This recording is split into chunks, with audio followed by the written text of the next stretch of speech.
പേടിച്ച് നിൽക്കുക നിങ്ങളെ കണ്ടിട്ട്. ശരി, നിങ്ങൾ മൂവി കണ്ടോ? ചേച്ചി ബഹ്റൈൻ. ആ കൊച്ചുണ്ടായിരുന്നു, ചേച്ചിയുടെ മോളുണ്ടായിരുന്നു. അന്നല്ല വിശേഷങ്ങൾ കുഴപ്പമില്ല. ആ ഇവിടെ ഉണ്ടോ? ഇല്ല, അവള് ബഹ്റിനില്ല. സുഖമായിട്ടിരിക്കുന്നു. ശരി കേട്ടോ. പറയാം.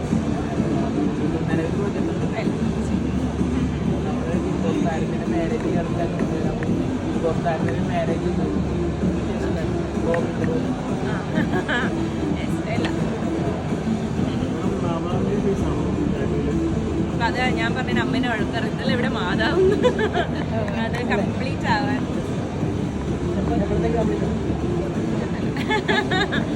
അത് ടാറ്റു നമ്മുടെ ഇഷ്ടമല്ല, അത് നമ്മുടെ ഒരു ഇതിനായിട്ട് ചെയ്യുന്നത്.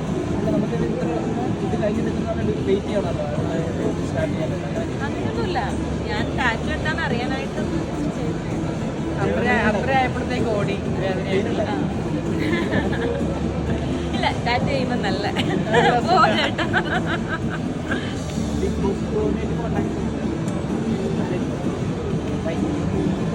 ബിഗ് ബോസ് ഒരു ഷോ അല്ലേ, അത് കഴിഞ്ഞു എല്ലാവരും എവിടെ വെച്ചൊക്കെ കാണും, അത്രേ ഉള്ളൂ. അല്ലാതൊരു ഭയങ്കരമായിട്ട് അതൊരു ഷോയാണ്. ഷോ കഴിഞ്ഞാൽ അത് അങ്ങനെ നമ്മൾ ഫിലിം അഭിനയിക്കുകയാണെങ്കിൽ ആ ഒരു 40 days എല്ലാവരും ഭയങ്കര, പിന്നെ നമ്മൾ കീപ്പ് ഇറ്റ് കോൺടെസ്റ്റ് ഒന്ന് എല്ലാവരുമായിട്ട് കോൺടാക്ട് ചെയ്യാം, അല്ലാതെ ഒരു ഇതൊന്നുമില്ല. അതെങ്ങനെയാണെങ്കിൽ നമുക്ക് ഈ പറഞ്ഞ പോലെ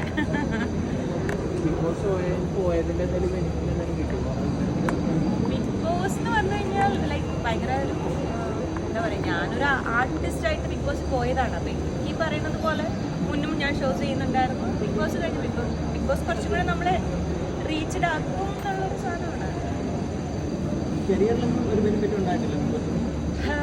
ബിഗ് ബോസ് കൊണ്ട് നമുക്ക് കരിയറിലൊരു അങ്ങനെയൊന്നുമില്ല. ലൈക്ക് അത് ചിലവർക്ക് അങ്ങനെ ആയിരിക്കാം, ചിലവർക്ക്. എന്നെ സംബന്ധിച്ചിടത്തോളം ഷോസും കാര്യങ്ങളൊക്കെ ചെയ്യുന്നുണ്ട്. സിനിമ എന്ന് പറയുന്നത് തികച്ച് വ്യത്യസ്തമായിട്ടുള്ളൊരു സംഭവമല്ലേ.